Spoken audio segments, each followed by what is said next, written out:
시청자 여러분 안녕하십니까. 청주시 상당구 선거방송 토론위원회가 주관하는 후보자 토론회 진행을 맡은 이혜수입니다. 오는 4월 10일 22대 국회의원 선거가 치러집니다. 앞으로 4년 동안 대한민국을 위해서 또 지역을 위해서 열심히 뛸 참된 일꾼을 찾기 위한 그런 선거인데요. 그만큼 유권자 여러분들의 관심도 클 것으로 생각이 됩니다. 오늘 토론회는 청주시 상당구 선거구에 출마한 후보들의 정책과 공약을 알아보고요. 또 유권자 여러분의 현명한 판단과 선택을 돕기 위해서 마련이 됐습니다.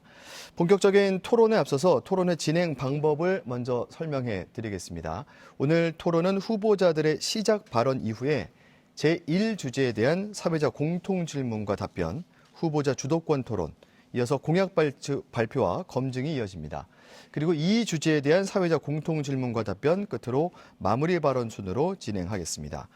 오늘 토론회에서 사회자가 드리는 질문은 각 분야 전문가 및 일반 유권자의 여론조사 결과를 바탕으로 해서 청주시 상당구 선거방송 토론위원회 전체 회의를 거쳐 사전에 선정됐음도 알려드립니다.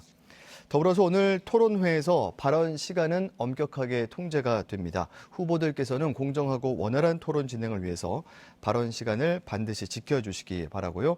정해진 시간이 지나면 마이크가 꺼진다는 것도 발언 중에 유의해 주시기 바랍니다. 또 이번 토론회는 후보자의 자질을 검증하고 정책 공약과 비전을 듣는 자리입니다. 상대 후보에 대한 인신공격이나 비방 발언도 삼가 주시기를 부탁드립니다. 오늘 토론회는 공직선거법 제82조의 2, 제4항에 따라서 적합한 자격을 갖춘 후보자 3분을 모시고 진행하게 됐습니다. 좌석과 발언 순서는 사전 추첨으로 정해졌습니다. 자, 그럼 좌석 순서에 따라서 후보자들 출마의 변을 들어보는 시작 발언부터 이어가겠습니다. 한 후보당 주어진 시간은 2분입니다. 국민의힘 서승우 후보부터 시작해 주십시오. 존경하는 청주시민 여러분, 상당구민 여러분 안녕하십니까.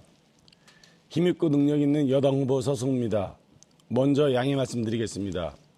유세와 목감기로 인해서 목이 쉬었습니다. 양해 부탁드립니다. 저는 충청북도와 대한민국 정부에서 30년간 실력과 경험을 쌓았습니다. 축적된 경험과 전문성을 바탕으로 상당구의 산적한 현안을 해결하고 상당구를 획기적으로 발전시키겠습니다. 지금 상당은 새로운 10년, 20년의 밑그림을 그릴 때가 되었습니다. 저 서승우, 이원종, 이수종 두 도지사를 모시고 여야를 떠나서 일을 했고 검증받았습니다. 세 분의 대통령을 모시고 일했고 인정을 받았습니다. 충청북도에서는 행정부지사까지 15년간 청주시와 충청북도의 주요 정책, 계획을 주도적으로 참여하였고 행정안전부에서는 지방자치 제도, 지역균형 발전을 총괄했습니다.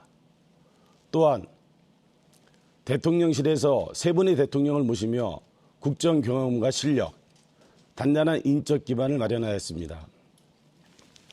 모든 일은, 모든 사업은 의욕만 앞선다고 할 수 있는 것은 아닙니다. 전문성을 갖고 거기에 관련된 제도, 재정, 다양한 분야의 전문 지식을 갖고 제대로 알아야지만 제대로 된 정책을 추진할 수 있습니다.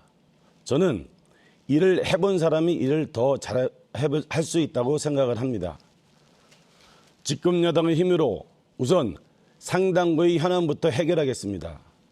기분 좋은 변화, 피부에 와닿는 변화의 시작, 상당구에서 저 서승우가 시작하겠습니다. 감사합니다. 네, 다음은 녹색정의당 송상호 후보 시작 발언해 주시죠. 시민 여러분 반갑습니다. 녹색정의당 기호번 송상호입니다. 잠시 사진 한 장 봐주시겠습니까? 작년이었죠. 4월 14일 기후정의 파업 때 한 학생이 만든 피켓입니다. 무사히 할머니가 되고 싶다는 이 아이의 피켓을 보고 저는 숨이 탁 막혔습니다. 다른 문구도 기억이 납니다. 여러분들은 늙어서 죽겠지만은 저희는 기후위기로 죽을 거예요. 이미 기후재난은 일상이 되고 있습니다. 22년 서울에서 집중호우로 반지하 새방에 살던 일가족이 사망했습니다. 작년에는 오송에서 미호강이 넘쳐서 14명의 소중한 생명이 우리를 떠나갔습니다. 한국뿐 아닙니다. 전 세계가 기후 재난에 시달리고 있습니다. 얼마 전이었죠. 3월 19일 브라질에서는요. 체감 온도 62도라는 정말 말도 안 되는 재난이 발생했습니다. 이미 유엔 안토니오 구테우스 유엔 사무총장께서는 이런 경고를 했습니다. 인류는 지옥으로 가는 고속도로에서 가속 페달을 밟고 있다. 어쩌면 우리는 기후위기를 인지한 첫 번째 세대이자 기후위기를 해결할 수 있는 마지막 세대가 될 거라고 저는 생각하고 있습니다. 청주 시민 여러분, 이번 총선은 기후총선입니다. 기후 후보에게 투표해 주시기 바랍니다. 저 송상호가 하겠습니다. 핵발전소 3배 반드시 막아내겠습니다. 공공재생에너지로의 전환 실현하겠습니다. 필수 에너지 무상화하고요. 1만 원 기후 패스를 시작으로 무상교통 실현하겠습니다. 청주 시민 여러분, 진보정당 지켜주시기 바랍니다. 기후정치 선택해 주시기 바랍니다. 녹색정의당 기호 5번 송상호가 하겠습니다. 감사합니다. 마지막으로 더불어민주당 이강일 후보 시작 발언입니다. 존경하는 청주 시민 여러분, 그리고 상당구민 여러분, 안녕하십니까?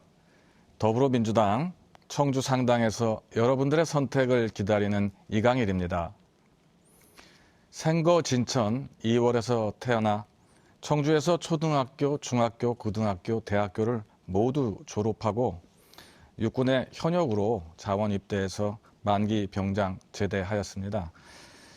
청주 상당은 제가 학창 시절서부터 명암방죽 아래에서 수영을 하던 추억하고 방학 때마다 무심천변에 나가서 잡풀을 제거하던 아주 곤욕스러운 기억까지 생생한 사람입니다. 이제 완연한 봄이 되었습니다. 밖에 나가보니 제가 뛰어놀던 무심천변, 우암산, 상단상선 옛길, 벚꽃들이 피어나기 시작했습니다. 봄꽃들이 피어나듯 여러분들의 마음에도 가정에도 새로운 에너지가 가득 피어나시길 바라겠습니다. 4월 10일 우리 상당구 역시 새로운 에너지가 가득 피어날 수 있도록 새로운 시대, 새로운 바람, 새로운 인물, 저 이강일 선택을 부탁드리겠습니다. 제가 사랑하는 만큼 지역을 누구보다 아끼고 보듬고 사랑하며 열심히 돌보겠습니다. 우리 아이들의 미래까지 살뜰히 살펴나가겠습니다. 부족하나마 열정과 진실로 유권자 여러분들을 섬기는 바른 정치가 무엇인지 제 삶의 궤적처럼 반드시 보여드리는 바른 정치인이 되도록 하겠습니다.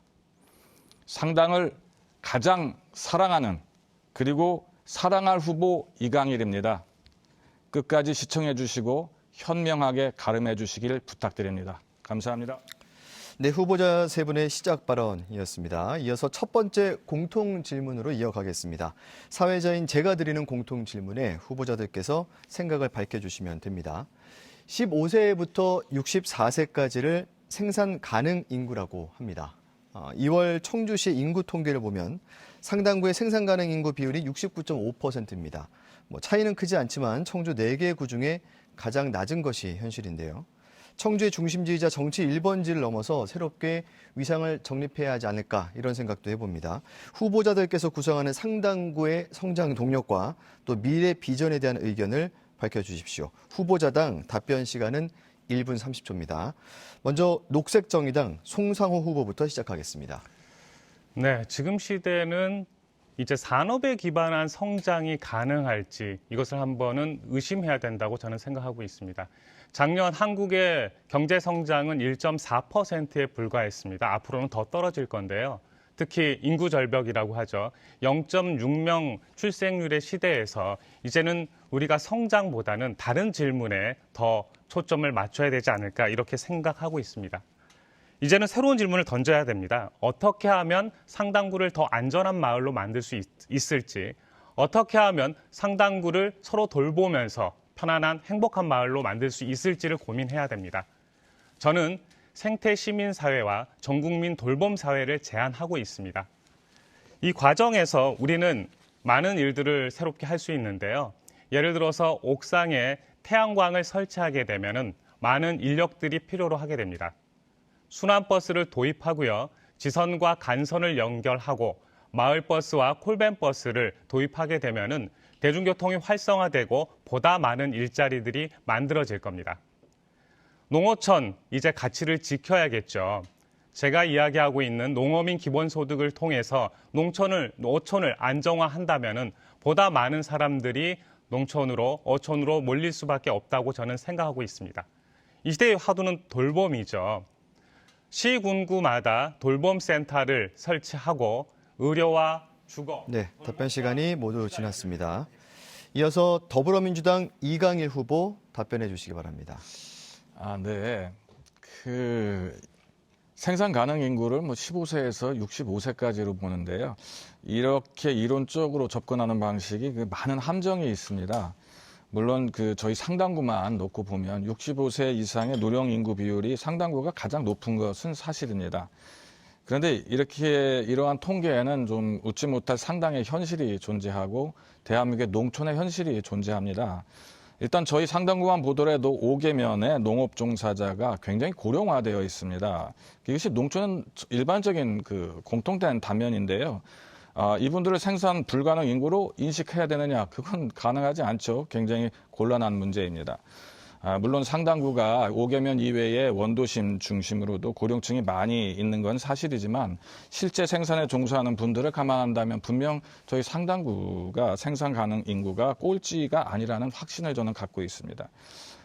상당구의 직접적인 산업시설이 부족한 거는 주지의 사실입니다. 그런데 청주의 동쪽과 남쪽에는 충북 제1의 신주거단지가 조성돼 있습니다. 상당구에 직접적인 산업시설이 있어야 한다는 것이 주장한다면 오송과 오창, 그다음에 청주 산당 곁에도 우리 동남지구 같은 주거단지가 꼭 있어야 된다는 얘기가 되거든요. 이게 굉장히 역설적인 건데요.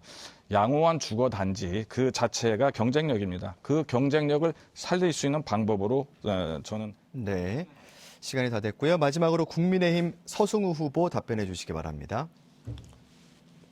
예, 생산 가능 인구의 감소는 어떻게 보면 국내 GDP뿐만 아니라 우리 지역 총생산 GDP 감소도 되기 때문에 굉장히 우리 지역에도 피해를 줄 것입니다. 그러려면 우리 상당구 지역에 많은 미래 성장 동력을 위한 발전이 저는 필요하다고 봅니다. 그 부분에 있어서는 저는 우리 상당구에는 사실 교통 문제, 교통이 편리하다면 사람들이 모일 수가 있습니다. 또 교육이 획기적인 교육 환경을 개선한다면 사람이 모이고 정주할 수 있고 젊은 층들이 모일 수 있습니다. 또 하나는 미래 산업이라든지 미래 인재 육성하는 게 필요합니다. 그래서 저는 첫 번째는 청주 지하철 시대의 개막과 청주 남부의 복합터미널 조성을 말씀을 드렸습니다. 지하철 시대는 충청권 광역철도 2호선 신탄지사부터 상당구를 거쳐서 공항까지 가는 겁니다. 두 번째는 남부권에 쇼핑, 문화, 교육 체계를 획기적으로 개성하는 제가 터미널을 공약으로 주장하고 있습니다. 두 번째는 청주 상당 복합형 교육발전 특구를 제가 조성을 공약으로 내걸고 있습니다. 특성화 고등학교라든지 문화시설, 평생교육시설, 돌봄시설 이런 것들이 함께 된 상당구만에 특화된 교육 환경을 조성하는 겁니다. 세 번째는 디지털 인재 육성의 메카가 돼야 되겠습니다. 그래서 청년 창업이라든지 청년들이 모일 수 있는 청년 디지털 센터를 구축해요. 남북권 디지털 인재 육성도 네, 시간이 다 됐습니다. 사회자 공통질문에 대한 세 분의 후보자 답변까지 들어봤습니다. 이번에는 주도권 토론으로 이어가겠습니다. 후보들께서 주도권을 갖고 자유로운 토론 시간을 이어가실 수 있는데요. 정책과 관련이 없는 개인 신상이나 이런 발언, 질문은 자제해 주시기 바랍니다. 주도권자는 주어진 시간 중에 다른 후보자 2명에게 최소 1번 이상 1회 이상 질문해 주시기 바랍니다. 주도권자의 질문은 문항당 1분으로 제한하고요. 답변 시간은 최소 30초는 보장을 해 주셔야 합니다. 그리고 전체 주어진 시간은 9분입니다. 먼저 더불어민주당 이강일 후보께서 토론을 주도하시면 되는데요. 어느 후보에게 먼저 질문하시겠습니까? 일단 서승우 후보에게 질문을 드릴 게 있습니다. 네, 지금부터 시작하시죠. 네. 서승우 후보는 마이클 조던이란 선수를 아시죠? 이 마이클 조던이라는 선수가 야구 선수라는 걸 아시고 계십니까? 마이클 조던은 농구 선수 아닙니까? 야구도 했었죠. 골프도 했었고 야구도 했었고요. 예. 예. 마이클 조던이라는 선수가 학창 시절도 야구도 좀 했었고요. 그다음에 농구 선수 은퇴하고도 다시 야구 선수로 전향을 했었습니다. 근데 농구 황제로 불리던 마이클 조던이 야구 선수로는 성공하지 못했습니다. 그 왜 그랬을까요? 서 후보님, 왜 마이클 조던이 야구 선수로는 성공하지 못했을까요? 아무래도 마이클 조던이 뛰어난 스포츠 능력을 갖고 있었지만 네. 농구에 대해서 더 특화된 능력이 있었고 농구에 대해서 더 많은 연습을 했겠죠. 부단한 노력만이 그 분야에 대해서 전문가가 될 수 있기 때문에 그렇게 생각하고 있습니다. 제가 우리 서승우 후보께서 요번에 어제 피켓 걸은 걸 봤어요. 근데 보니까 청원에서 활동을 하실 때도 예비 후보로 활동하실 때도 뭐 행정의 전문가 아니 행정의 달인이라는 표현을 많이 쓰셨더라고요. 행정의 달인이라는 건 행정을 잘 한다는 거거든요. 그리고 제가 서승우 후보님의 이력을 보면 행정을 꽤 잘할 것 같습니다. 근데 행정의 영역과 정치의 영역이 저는 분명히 다르다고 보고 있습니다. 그렇다면 모든 정치인들은 행정가 출신이 돼야 되겠죠. 그리고 달인이라는 표현이 굉장히 어려운 표현인데 장차관을 하신 분들도 행정의 달인이라고 얘기하고 우리 서승우 후보도 행정의 달인이라고 얘기합니다. 행정의 달인은 어느 정도 수준이 돼야 행정의 달인이 된다고 생각하십니까? 제가 달인이라고 한 것은 제가 한 게 아니고요. 네. 뭐 월간 잡지나 아니면 우리 후배들이 서승우 선배는 제가 행정 중에서 특히 지방 재정, 세제, 지방 자치 제도 이런 부분에 있어서 거의 대부분의 그 일을 보내면서 지방 정치, 지역 균형 발전 이런 부분에 있었기 때문에 제가 지방 행정의 달인이라는 그 별칭이 있고요. 또 하나는 제가 지방 행정, 지역 개발을 하기 때문에 많은 지역 주민들과 같은 공무원들을 만나고 있습니다. 행정가라고 해서 꼭 행정만 하는 것이 아니라 주민들의 의견을 듣고 갈등이 있으면 조절하고 그것을 해결하는 거거든요. 아마 그것이 정치의 영역이고 그래 많은 분들이 제가 지방 행정의 어떤 경험을 가지고 정치를 한다면 잘할 수 있을 거라고 생각하고 저한테 소통과 또 부드러운 카리스마라는 별칭도 붙여주셨습니다. 네. 말씀 답변 잘 했습니다. 근데 이제 농구공도 공이고 야구공도 공입니다. 그래서 행정가로서 바라보는 정치의 영역과 실제 서민들과 애완을 같이 한 사람의 정치적인 영역은 분명히 다른 겁니다. 공이라고 해서 다 같은 공은 아니다. 이런 말씀을 꼭 드리고 싶고요. 저는 저희 서승우 후보 같은 분은 좀 지역을 위해서 좀 더 관에서 중앙정부 부처에서 좀 더 성장하는 것이 좋지 않겠는가 이런 생각을 좀 많이 가져봐서 그런 안타까움 때문에 말씀을 드립니다. 아직 좀 가야 될 길이 좀 많이 남으셨는데 굳이 그 삶의 현장에서 서민이나 국민들과 살을 부대끼는 이러한 이전 투구의 정치 판에 들어오신 것에 대해서 좀 아쉬움이 있어서 좀 말씀드린 거고요. 그다음에 제가 아직 서승우 후보님한테 좀 답변을 저번 방송상사 TV 토론에서도 좀 얘기 거론이 됐는데 지역에서 저랑 같이 인사하시다가 상당구에서 태어나셨다고 또 표현을 하셔가지고 그런가 하고 제가 살펴봤어요. 근데 저는 청원구에서 태어났고 청원구에서 자라고 청원이 키워준 청원의 아들입니다라고 분명히 이게 캡처가 돼 있습니다. 제가 찾아봤거든요. 상당구에서 태어나셨다고 하는 태어나신 데가 정확히 어디신가요? 예, 저는 상당구 월호동, 당시에는 월호리였습니다. 네, 일명 동막골이라고 그랬고요. 네. 저희 어머님이 큰 집 뒷방에서 저를 출산을 하셨고 네. 그렇지만 저 본적지는 청원구 북이면으로 되어 있습니다. 그렇기 때문에 본적지 기준에서는 제가 청원구가 되겠고요. 실질적으로 제가 출생을 한 것은 상당구 월호입니다. 네네. 말씀 알겠습니다. 어쨌든 청원구에 나오시려다 보니까 이제 청원구의 연고를 너무 강하게 주장하시다 보니까 전부 청원구 중심으로 얘기하신 지가 불과 한 달밖에 안 되셨고요. 청원구를 떠나오시면서 청원구민한테 진지한 사과가 있었는지 제가 쭉 검색을 해보니까 보이질 않더군요. 그래서 저희 상당구에 와셔서 상당구 발전을 위해서 일하신다고 하니 고맙긴 하지만 그 전에 호소를 드렸던 청원 국민들한테도 사과 말씀을 좀 드려야 되고 상당 국민한테도 진지하게 다시 한번 인사를 좀 드려야 되지 않느냐 이런 생각을 갖고 있습니다. 제가 그 답변 좀 드릴까요? 조금만 더 하고 답변 기회 조금 더 드릴게요. 정치인의 가장 국민들이 실망하는 모습과 좋아하지 않는 모습이 그 당리당략에 의해서 정치를 도구화하는 것인데 이 지역에 오실 때 당의 요청에 의해서 왔다고 얘기하셨는데 이것이 당의 이익과 당의 책략에 의해서 오신 거거든요. 그래서 좀 이건 좋지 않은 모습으로 오셨다 이런 말씀을 좀 드리겠습니다. 일단 나중에 한 번 더 드리겠고 시간이 없으니까 제가 송상호 의원님한테 질의 답변 받고 난 다음에 남은 시간 다시 드리겠습니다. 송상호 의원님, 이번 4월 10일 총선의 시대적 제1소명을 딱 말씀을 하신다면 어떤 걸 말씀하실 수 있을까요? 앞서 이야기 드렸듯이 저는 이번 총선은 기후 총선이라고 생각을 하고 있습니다. 그래서 한국 사회가 기후를 중심으로 모든 정책과 예산이 재편성되어야 된다고 생각을 하고 있죠. 네. 저는 사실은 기후 총선이라는 거는 저도 인정을 합니다. 하지만 제1시대적 소명이 기후 총선이란 말은 제가 약간 조금 서운한 말씀을 하신 거고요. 이 4월 10일 총선의 제1소명은 무도하고 무책임한 지금 현재 윤석열 정부의 심판이다 이런 답변을 좀 기대했었습니다.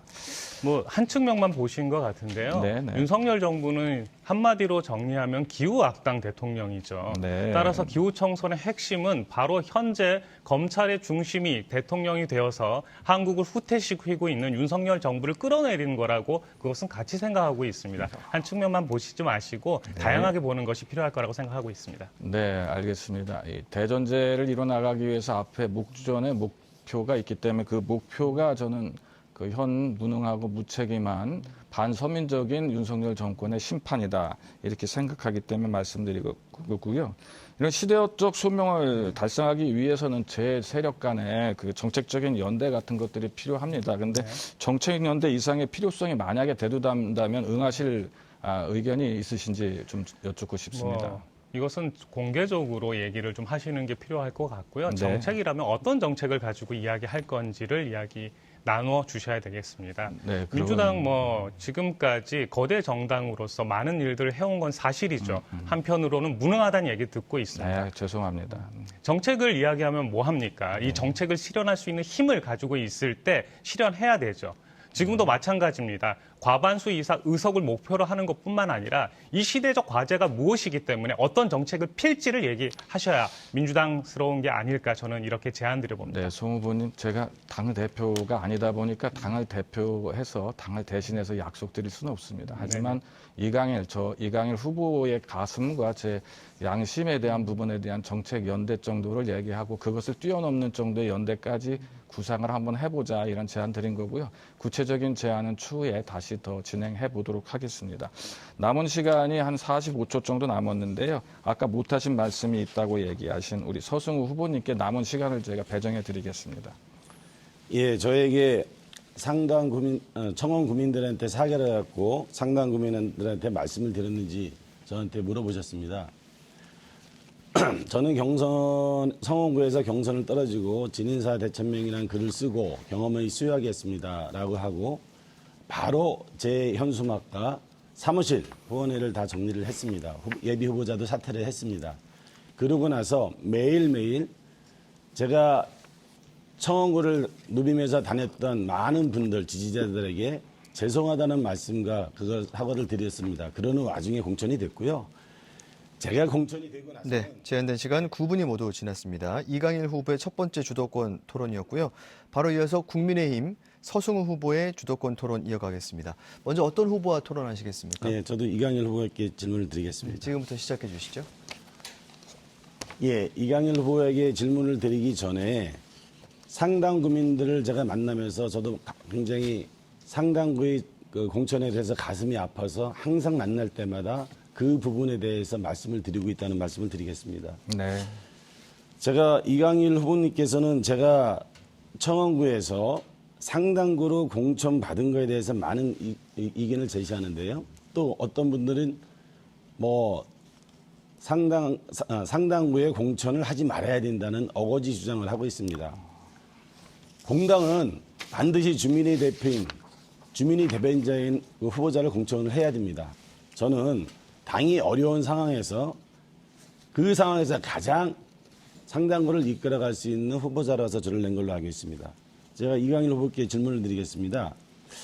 제가 이강일 후보도 제가 한번 그 활동하신 걸 봤습니다. 당적을 보니까 신한국당을 시작으로 해서 한나라당으로 탈당을 하고 열린우리당으로 갔다가 탈당하고 무소속으로 다시 창조한국당으로 또 탈당하고 무소속으로 또 새누리당으로 탈당하고 무소속으로 지금은 민주당에 있습니다. 이게 이강일 후보가 말씀하시는 정치적 소신이나 신념에 대한 것인지 아니면 어떤 사유가 있어서 이렇게 여러 번 탈당과 입당 그걸 반복했는지 그거에 대해서 답변해 주시기 바랍니다. 서승 후보가 하시면 안 되는 허위 사실을 말씀을 하셨습니다. 이제 큰일 났습니다. 제가 이걸 법적 대응을 안 하기가 좀 곤란한 문제인데 팩트를 정확히 안 알아보셨군요. 저는 창조한국당에 입당한 경험이 없습니다. 제가 대통령 선거 때 문국현이라는 분을 도와드리게 된 거는 정당 활동을 줬고 사회 활동을 할 때 환경과 그다음에 인간 중심의 경영을 하는 그분의 어떤 도덕적인 부분이라든가 어떤 정치적인 소신이라든가 이러한 부분이 대한민국의 진보적 담론으로서 굉장히 중요하다라고 판단해서 그분이 정치에 나오고자 하셨을 때 제가 그 캠프에 들어가서 이제 본부장을 하게 된 거죠. 그리고 준비위원도 같이 했는데 문제는 무엇인지 아시냐면 우리 서승호 후보께서 굉장히 큰 문제가 좀 생기셨는데 그분은 그때 당시에 정당 소속이 없었습니다. 잠깐만. 그런데 선거를 치르다가 정당이 필요해서 창조한국당을 창당하게 되는데 그 창조한국당을 창당하는데 저는 창당에 들어가지 않은 겁니다. 그리고 무소속이나 사회단체인은 선대본에 얼마든지 들어가서 선거운동을 할 수 있습니다. 그래서 큰 문제가 생기시는 발언이었고 허위 사실입니다. 분명히 말씀드립니다. 그다음에 제가 새누리당에 입당한 적이 없습니다. 잠깐만 기다려주세요. 네, 30초 이상 제가 답변할 수 있습니다. 그리고 말씀 더 해보십시오. 제가 말씀드리는 거는 이강일 후보에 대한 그 사실을 제가 우리가 많은 어떤 후보자를 경력을 보려면은 그 네이버의 위키트리나 그런 걸로 봐서 거기에 나와 있던 사실을 제가 말씀을 드렸고요. 또 계속 답변해 보십시오. 네, 위키트리가 됐던 뭐가 됐던지 간에 공인이라면 그리고 행정의 달인 정도 되시는 분이라면 사실관계에 입각해서 질의를 하셨어야 되고요. 그러면은 이거는 공개적으로 유권자들한테 모두 방영되는 거고 아마 재방송까지 되는 걸로 알고 있습니다. 분명히 아주 심각한 허위 사실을 얘기하셨습니다. 그 다음에 얘기 말씀 마저 드리겠습니다. 그래서 문국현 대통령 후보가 끄트머리에 저 대통령 선거 마지막쯤에 저하고 좀 약간 마찰되는 여러 가지 것들이 있었습니다. 일단 이거를 하시면은 네. 계속 이강일 후보자님한테 제가 말씀을 드릴 거니까 네, 더 하실 게 있으면 그러면 이 문제는 또 나중에 다시 거론하도록 하겠습니다. 네. 제가 두 번째는 우리 송상호 후보께 말씀을 드리겠습니다. 네. 전 정부에서는 2030년까지 탄소 배출 40%를 감축하겠다. 네. 우리 송상호 후보께서 아리백을 주장을 하고 계신데 네네. 사실은 우리 전 정부에서도 그렇고 이런 것을 발표하면서 목표는 발표를 했지만 실천은 미약하고 실행 방안이 굉장히 어려운 것 같습니다. 네. 예를 들면 석유화학 분야의 온실가스를 얼마나 줄이겠다. 실질적으로는 그 부분에 있어서 온실가스는 더 늘어나고 있습니다. 네네.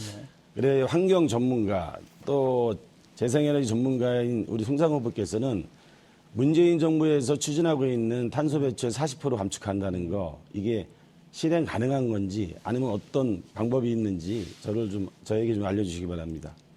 실현 가능한 것을 안 하신 거죠, 사실. 문재인 정부도 탄소 감축 계획을 수립하라고 했을 때 처음에는 40%가 아니라 한 30% 정도 대, 처음에는 20% 정도 때까지 이야기했습니다. 나중에 많은 사람들이 전 세계에서 이거 한국 정도의 경제력인데 다른 모든 나라가 2030년까지 45% 이상, 유럽 같은 경우는 50, 60%가 넘습니다. 감축한다고 하는데 왜 한국은 못하냐라고 했더니 억지로 40%를 맞춘 측면이 있습니다. 특히 이거는 이제 학자들의 양심까지 거론해야 되는데요. 탄소 감축 목표를 세울 때 기준 연도에서는 통계 수치와 맨 마지막 목표 연도 통계 수치를 봤을 때 기준점이 달라지게 됩니다. 예를 들어서 흡수원의 문제를 다르게 얘기하고 있더라고요. 오케이, 알겠습니다. 네. 제가 잘 들었고요. 좀 짧네요. 더 시간을 주시면 좋을 것 같은데. 다음 질문은 제가 또 이강일 후보께 말씀을 드리겠습니다. 네. 2019년 우리가 코로나로 발생돼서 소상공인 어려움이 많습니다. 우리 이강일 후보가 소상공인 지원 정책에 대해서 많은 조예가 있고 관심이 있으신데요. 더불어 미국 연방 연준에서 금리 인상으로 인해서 소상공인들은 2중고, 3중고를 받고 있습니다. 이강일 후보님께서 생각하는 소상공인 지원 정책에 대해서 간략하게 좀 설명해 주시기 바랍니다. 네, 소상공인에서 가장 중요한 부분이고 우리 상당구와 연결되는 부분은 사실은 자영업자 골목 상권입니다. 자영업자 골목 상권에겐 거대한 어떤 프로젝트가 필요하지 않습니다. 지역에서 쌈짓돈이 돌아가는 정도의 서로 여가 시간에 웃고 마시고 즐기고 볼 수 있는 것 정도만 된다면 이게 지역 경제의 굉장한 선순환 구조를 이루어서 지역 경제가 좀 기쁘게 잘 돌아가는 거거든요. 그래서 다른 어떠한 정책보다도 이 서민들한테 들어가는 돈의 돈 봉투가 얄팍해지는 그러한 상황을 좀 막았으면 좋겠습니다. 알겠습니다. 알겠습니다. 네, 알겠습니다. 사실은 소상공인이 어려운 상황은 사실은 지난 정부에서 급격한 최저임금 인상이라는 부분도 있고요. 또 일방적인 돈풀기라 그럴까요? 어떻게 보면 유동성을 확대 과잉 공급을 해가지고 그걸로 인한 물가 상승으로 해서 어려움이 있는 걸로 그런 측면도 있습니다. 제가 또 하나 최근에 들어서 이강일 후보께 질문을 드리고 싶은데요. 중대재해 그 처벌법을 사실은 지금은 5인 이상 그 제조업을 포함해서 식당, 카페, 미용실 소상공인들한테도 다 적용되고 있습니다. 소상공인이 한 670만 명, 700명 가까이 되는데 이분들이 중대재해법 유예를 많은 부분들에서 주장을 했는데 민주당에서는 그것을 통과를 시켰습니다. 그래서 어떤 언론에서는 잠재적인 어떤 법 위반을 소지가 많다는 많은 사람들이 위반할 거라고 생각하는데요. 이 중대재해처벌법 5인 이상 근로자를 둔 사업장에 대해서 적용하는 거에 대해서 어떤 의견을 갖고 계십니까? 좀 유감스럽습니다. 이제 사실은 현 정부가 들어온 지 만 2년이 넘었는데 또 전 정부 얘기를 하세요. 체제 생계비가 왜 중요하냐? 대한민국의 역사 발전, 경제적 발전은 체제 생계비와 등가에서 비례해서 성장했습니다. 내수를 진작시키는데 노동자의 급여를 탄탄하게 해주는 것보다 더 좋은 내수 진작책이 없기 때문에 그렇습니다. 중대재해처벌법에 대한 부분 단계적 접근을 저희 당도 많이 했었죠. 그런데 이제 이 부분이 당장 법으로다가 진행이 된다 하더라도 실행되는 부분에 다소 시간이 있고요. 그다음에 서로 협상을 통해서 그 과정이라든가 어떤 중요한 부분. 네. 국민의힘 서승우 후보의 주도권 시간도 모두 끝이 났습니다. 다음 이어서 녹색정의당 송상호 후보의 주도권 토론 이어가겠습니다. 어느 후보와 먼저 하시겠습니까? 네, 일단 서승우 후보께 질문 드리겠습니다. 네, 시작하시죠. 네, 앞서 두 분 개인적 질문들을 주로 하셔가지고요. 정책 토론회인지 개인 검증 시간인지 잘 모르겠어 아쉬웠고요. 특히 서승호 후보님께서는 골목상권 문제가 최저임금 때문이다 이렇게 얘기하시는데 저는 서승호 후보님 재산도 많으신 것 같은데 한번 한 달 최저임금으로 살아보라고 권고드리고 싶습니다. 질문 이어가겠습니다. 4년 전에 행정 권력을 가지고 있던 민주당이 180석을 얻으면서 의회 권력까지 쥐게 됐습니다. 절호의 기회였죠. 기후위기 문제를 해결할 수 있는. 하지만 4년의 허송 세월을 보냈고 지금을 맞이하게 됐습니다. 윤석열 정부는 더 심각합니다. 기후정책하면 빵점이라고 제가 이야기 드리고 있습니다. 이번에 핵발전소를 3배 늘리겠다고 윤 정부가 얘기하고 있습니다. 28차 기후변화 당사국 총회에서 약속을 했는데요. 핵발전소 3배면은요. 지금 현재도 전력의 26%가 핵발전소인데 80%가 됩니다. 다른 나라에서는 10년 후 미래에 아이들이 재생에너지를 쓰고 있을 때 우리나라 아이들은 핵발전소 위에서 뛰어놀아야 되는 이런 형국이 만들어질 수 있습니다. 서승호 후보님, 저번에 시간 관계상 답변 못 해주셨는데요. 핵발전소 3배 확대 정책 어떻게 생각하시는지 답변 주시고요. 더 나아가서 소형 모듈 핵발전소라고 하죠. SMR의 경우에는 도시에도 설치할 수 있다라고 이야기합니다. 청주시에 SMR 설치되면은 어떤 입장을 가지고 계신지 서승호 후보님 추가 답변 함께 해주시기 바랍니다. 예, 지금도 전력 문제는 심각합니다. 사실 우리 송상호 후보께서 말씀하시는 아리백이 됐던 신재생에너지 100% 한다는 것은 실현 가능성에 대해서 의구심이 있습니다. 사실은 가장 재생에너지로 대체한다는 것은 간헐성 문제가 있거든요.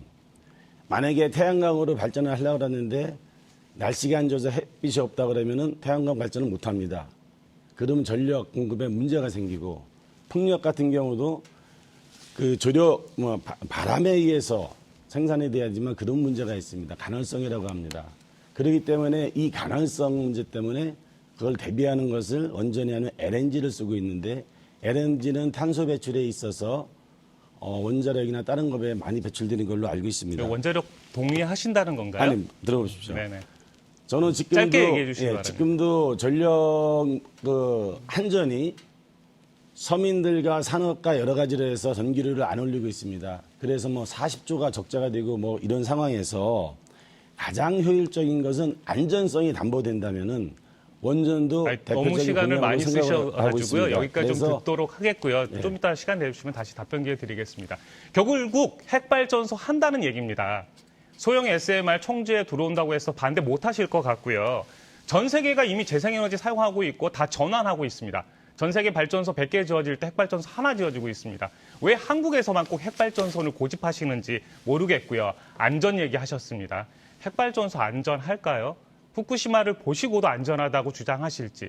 더 나아가서 고준위 핵폐기물 전 세계에서 제대로 처리하는 것 단 한 곳도 없습니다. 이제 겨우 한 개 만들어지는 과정에 있는데요. 아직까지 핵발전소 고집하고 계신 서승 후보님 정말 실망입니다. 이어서 서승 후보님께 하나 더 질문 드리겠습니다. 제가 지난 시간에도 얘기 드렸는데 출생률 문제 심각하죠. 민주당에서는 결혼하게 되면은 1억을 대출해주고 아이를 낳게 되면은 원금과 이자를 탕감하는 정책을 취한다고 해서 제가 비판한 적이 있었습니다. 이번에 민주당 정책을 보니까요. 출생률 1에 도전한다고 하더라고요. 인구 소멸 막으려면 출생률 2.2는 돼야 되는데 1 이렇게 얘기하니까 정말로 한심하다는 생각이 들더라고요. 그렇다면 서승호 후보께서는 출생률 대책 어떠한 구체적 정책을 갖고 계신지 설명 부탁드리겠습니다.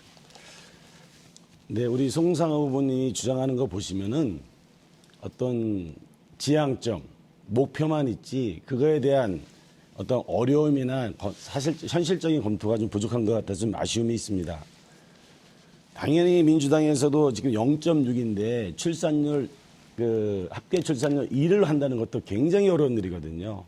그걸 하기 위해서는 우리 젊은 세대 이 가치관이 변해야 됩니다. 저희들이 조사를 봤더니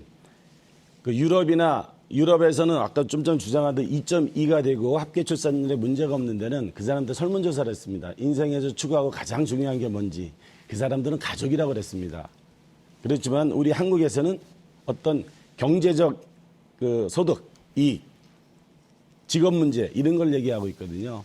그래서 출산 문제를 하기 위해서는 무조건 지원을 한다고 그게 되지 않고 있고요. 가장 문제 중에 하나가 수도권 일격입니다. 많은 청년들이 일자리를 위해서 서울로 가고 질문의 교육을 요지에서 받기 위해서 벗어나는 가고. 것 같은데요. 결국 마찬가지네요. 출생률 올릴 대책 국민의힘은 없다라고 스스로 이야기하고 계십니다. 기본적으로요. 출산율을 늘려야 되는데 일도 힘들다. 이런 사고방식을 갖고 있으니 한국에 계속해서 출생률 떨어지고 인구 소멸로 가는 겁니다. 예산을 푸는 게 어렵다고 예산 풀어야죠. 지금 예산 풀지 않으면요. 앞으로는 이 예산을 받을 한국 사람이 없을 수도 있습니다. 출생률 대책 바로 만들어야 된다고 저는 생각하고 있고요.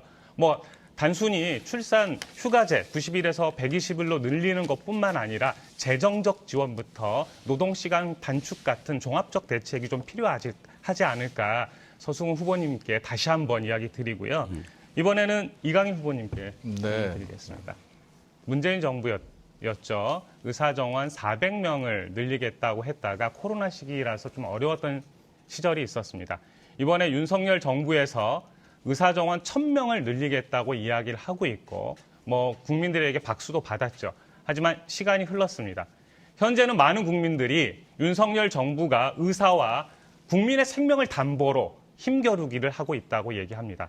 그리고 모두가 예상했듯이 한동훈 비대위원장이 나왔습니다. 그래서 조율을 한다고 이야기합니다. 짜고 치는 고스톱 또는 약속 대련이라고 하죠. 그런데 이 약속 대련마저 제대로 되지 않았는지 지금까지 해결책을 찾지 못하고 있는데요. 이 의사정원 문제 어떻게 생각하시는지 답변 부탁드리겠습니다. 의사정원 문제는 뭐 결론적으로 의사는 증원이 돼야 합니다. 그리고 좀 아픈 말씀하셨는데 제가 뭐 저희 당에 대통령을 하셨던 문정부 얘기를 하셨는데 문정부가 도덕적으로는 상당히 우위에 있었지만 좀 개혁 입법들을 제대로 완수해내지 못했다 이런 또 지적을 하셨는데 사실은 일단 의사 정원 문제만 얘기해 주시죠. 이 문제에서 굉장히 좀 유감이고요. 의사는 분명히 증원이 돼야 됩니다. 지금 그런데 현 정부가 의사들을 향해서 어떤 선전포고식으로 국민을 갈라치면서 증원을 해내는 이러한 것들에 대한 시나리오는 굉장히 우려스럽습니다. 왜냐하면 국민들의 생명과 건강을 담보로 하는 싸움이기 때문에 그렇습니다. 네, 맞습니다. 네. 예, 의사정원 필요하죠. 많은 국민들이 의사정원 확대에 대해서는 찬성하실 겁니다. 근데 민주당의 정책은 여기까지가 한계입니다. 의사정원만 늘리면 뭐 합니까? 나머지 의료 인력은 어떻게 하실 건지 잘 모르겠습니다. 간호사 인력도 늘려야겠죠. 가장 중요한 의료 정책의 핵심은 공공의료 정책을 취하는 겁니다. 병원이 있어야 의사들이 활동할 수 있지 않겠습니까? 공공병원을 핵심으로 한 의료 개혁이 저는 필요하다고 보고 있고요. 더 나아가서 이 공공병원을 기준으로 의사들을 선발하고 간호사들을 추가 선발하는 이러한 정책들 필요하다고 생각하고 있습니다.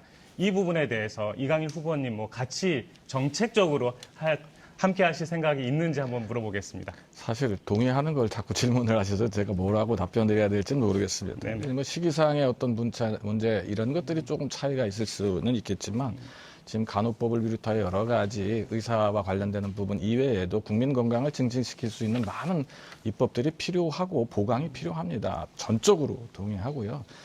그것을 실행시켜 나가는 방법에 대해서 제가 당선이 되더라도 꼭 송상호 후보님께 자문을 구하고 같이 정책적 협의해 나가도록 그렇게 하겠습니다. 의료는 이제는 공공의 문제입니다.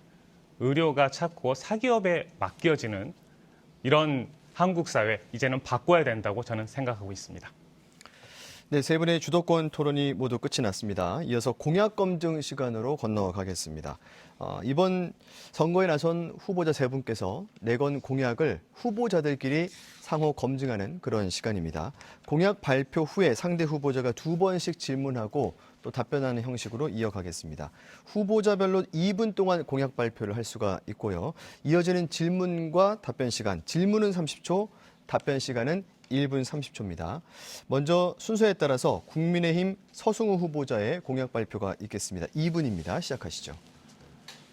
예, 저는 앞서 상당구의 어떤 미래 비전, 신성장을 하기 위해서는 어떤 게 필요하냐 그래서 말씀을 주셔가지고 저는 청주 지하철 시대를 말씀을 드렸습니다. 그래서 우리 상당구의 교통여건을 획기적으로 개선을 하고 이와 연계된 복합 터미널을 제가 주장했습니다. 이것은 청주시에서도 청원구와 청주시가 통합했을 때 상생협력 약속에 들어가 있는 상황입니다.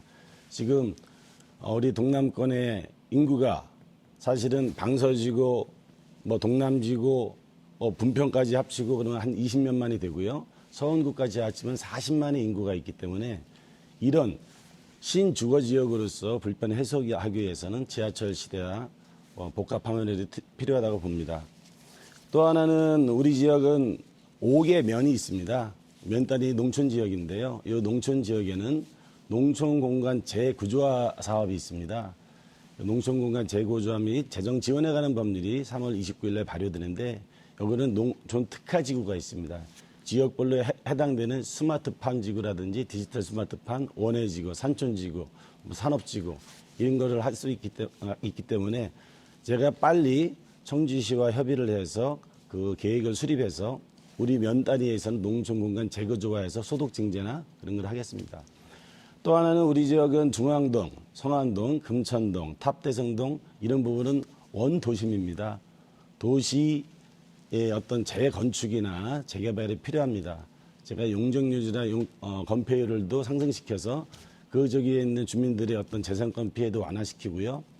이번 정부가 말씀드린 대로 얘기한 대로 노후도가 아닌 안전도가 아닌 노후도 30년만 지나면 개발할 수 있기 때문에 제가 청주시하고 협의하고 국토부하고 협의해서 재개발 네, 시간이 다 됐습니다.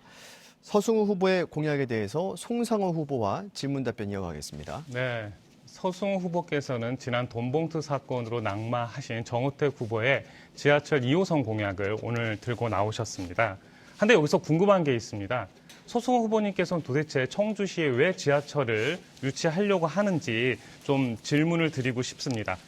100만 도시 이상인 대전에서도 현재 지하철을 운영하고 있지만 적자입니다. 한 해 적자가 700억씩 나고 있다고 합니다. 대전 가보십시오. 지하철 거의 사람들이 이용하지 않습니다. 지하철 주변의 상권이 활성화된다고. 네, 여기에 대해서 이제 서승우 후보의 답변 이어가겠습니다. 지하철이 적자가 나는 건 공공성이기 때문에 그런 거고요. 당연히요. 혹시 송상호 후보님 청주 준공연제에서 버스 혜택 1년에 얼마나 지원하는지 아십니까? 예, 많이 지원하고 있습니다. 마찬가지입니다. 준공영제를 통해서 제가 알기로는 700억 이상의 그 재정 지원을 하고 있습니다. 우리 상당구 특히 동남 쪽에 있어서는 교통 여건이 부족합니다. 그러니까 당위성 말고요. 지하철을 들어오려고 네, 하는 질문- 이유에 대해서. 네, 답변 그래서 시간이긴 합니다. 제가 말씀드린 대로 1호선, 일명 CTX라고 그러죠. 충청권 광역급행철도 1호선은 광역철도라는 것은 도시간 도시를 사람이 많이 살긴 도시간 연결을 시켜가지고 그 지역 간의 어떤 교류 활성화를 통해서 메가시티처럼 그 소위 말하는 큰 금융의 경제를 달성하려고 하는 거거든요.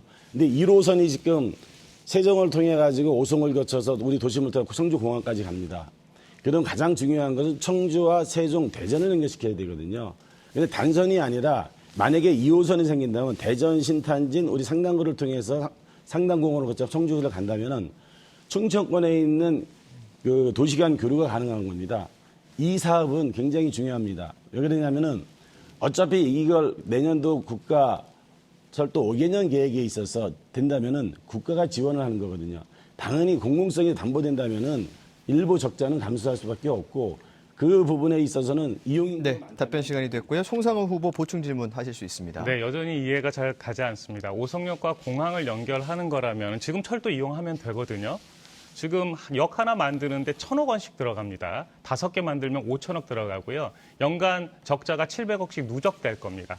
기후 위기를 위해서도 좋지 않죠. 많은 예산과 에너지가 사용됩니다. 그래서 서승우 후보님께서 이거 사실은 땅 부자만 배불리는 거 아닌가 이런 지적들이 있는데요.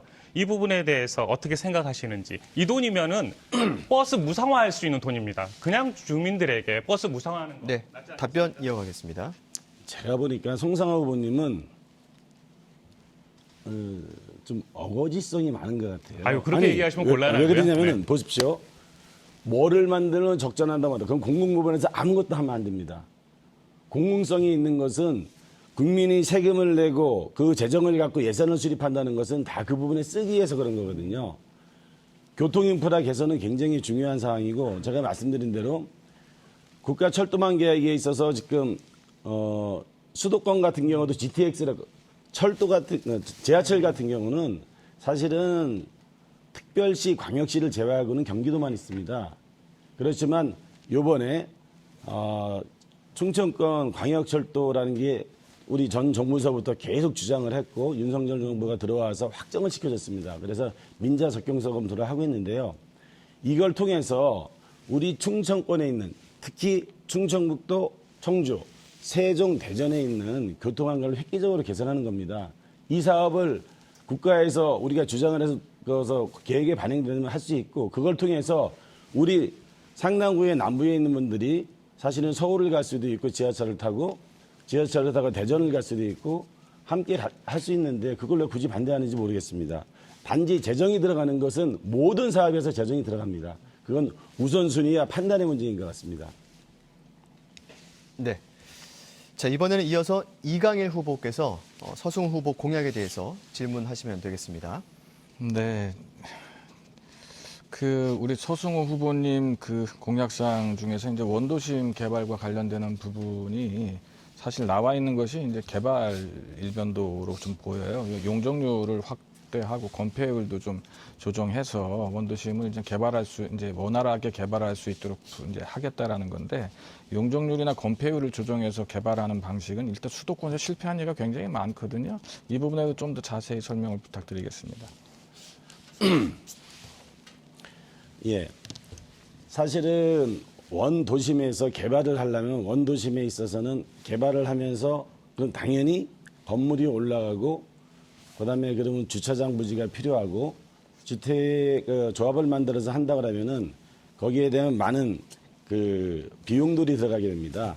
그럼 그 개발 사업이 가능하려면은 사실 고도 제한도 높여줘야 되고 용적률과 건폐율을 줘서 도시가 재개발됨으로 인해서 필요한 주차장이라든지 편의시설을 확보할 수 있거든요. 그래서 용적률과 건폐율을 높여야 된다는 거고요. 또 하나의 문제는 도심에 있는 건축물들이 다 노후화가 달라요. 근데 재건축은 한두 건물을 하지만 재개발을 해야지만 그게 효과가 있거든요. 재개발을 하기 위해서는 그 안에 있는 건물들에 대해서 재건축, 재개발, 이거는 어떤 안전등급, 반드시 안전등급 D등급만 나오면 재개발할 수 있습니다. 이것이 아니라 30년 이상 지나서 그 도시가 슬럼화되어 있다. 아니면 경기가 위축되어 있다. 그러면은 그 지구단위 계획을 할 수 있게끔 하는 것이 이번 정부의 계획입니다. 저도 그래서 동의를 하고요.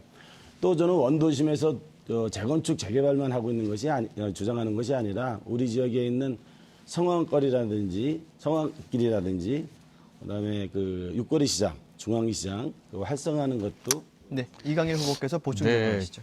제가 좀 약간 좀 아쉬워서 그러는데요. 사실은 지금 말씀하시는 것이 개발의 부분에서 민간 중심의 민간 자원이 들어가는 부분이에요.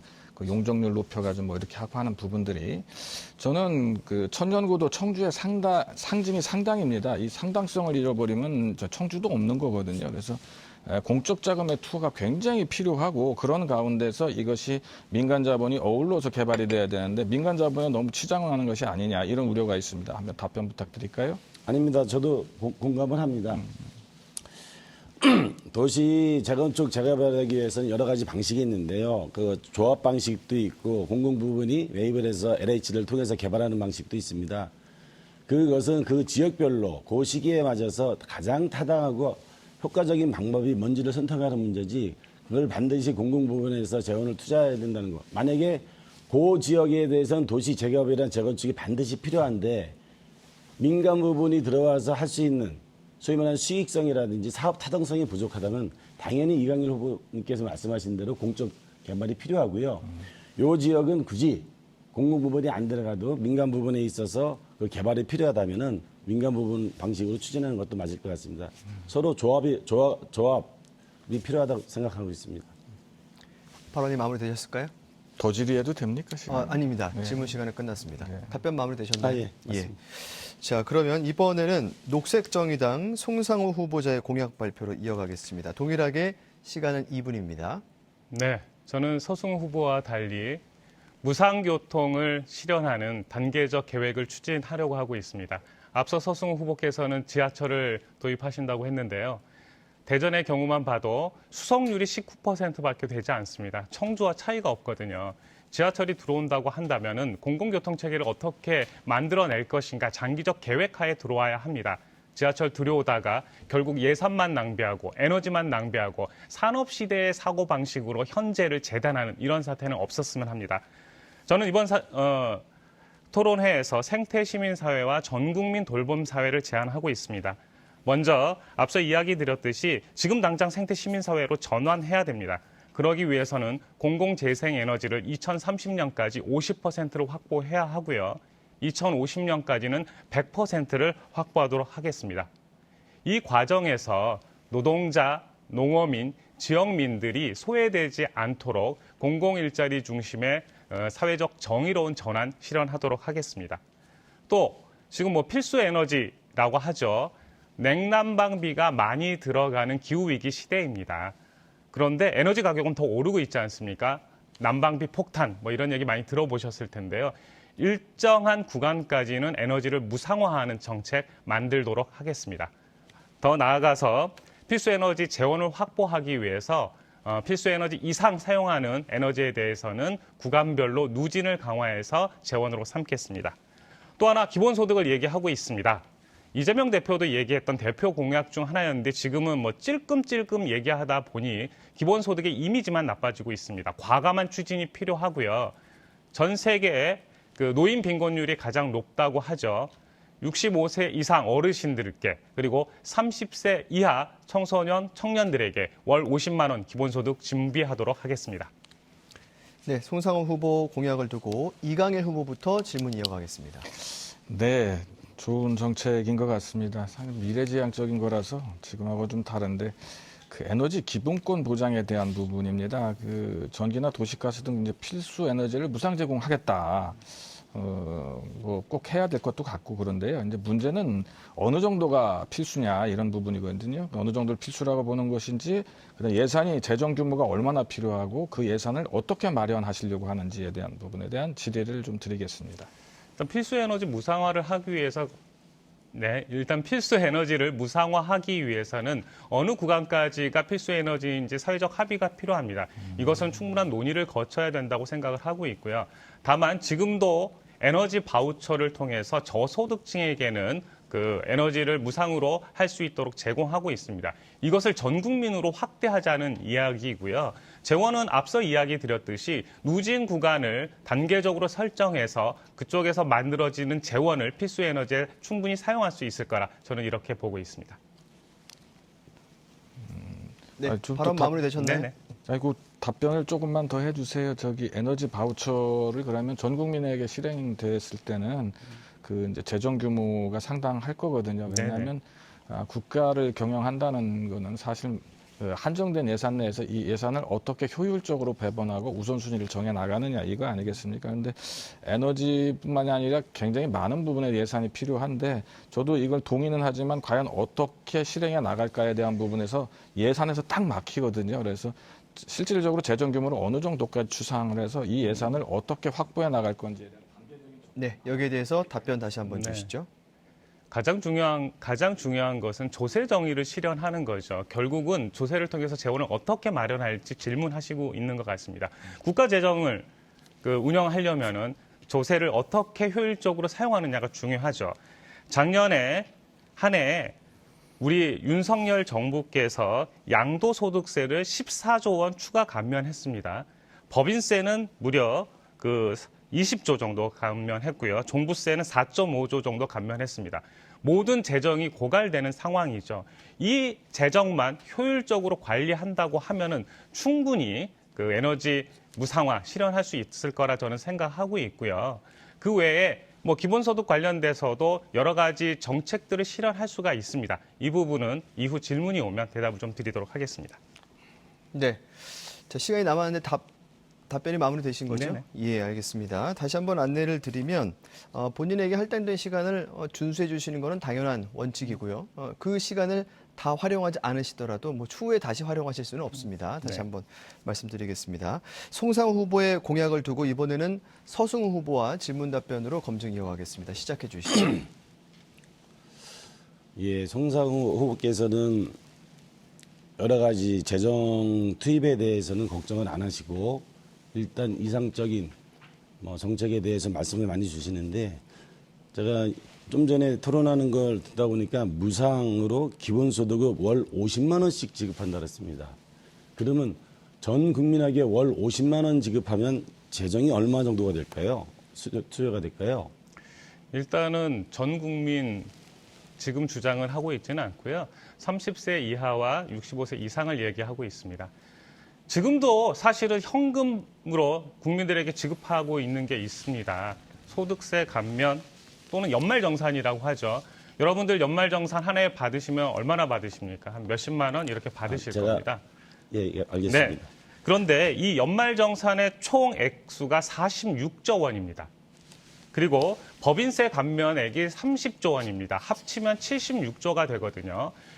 이 경우에 30세 이하 모든 인구에게 이 금액을 나누어 주게 되면 월 40만 원이 지금 즉각 실행이 가능합니다.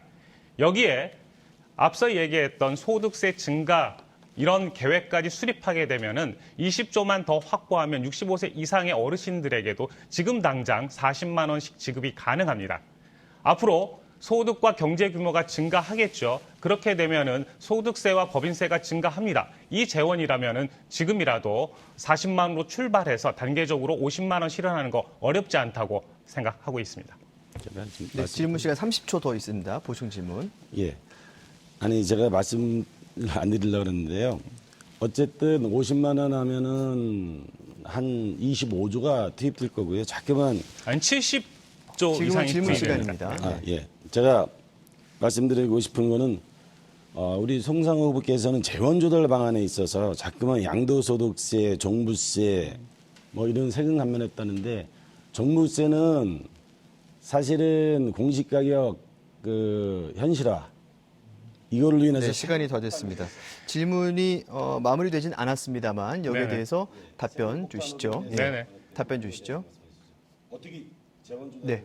윤석열 정부가 가장 못한 것이 뭐냐라고 하면은요, 세금 감면을 해준 겁니다. 세금 감면, 우리 서민들을 위해서 해준 거라면 저도 박수를 치죠. 하지만 세금 감면을 면밀히 들여다보십시오. 부자들을 위해서 세금 감면해주고 있습니다. 대기업을 위해서 세금 감면해주고 있습니다. 20조의 대부분이 대기업에서 세금 감면한 겁니다.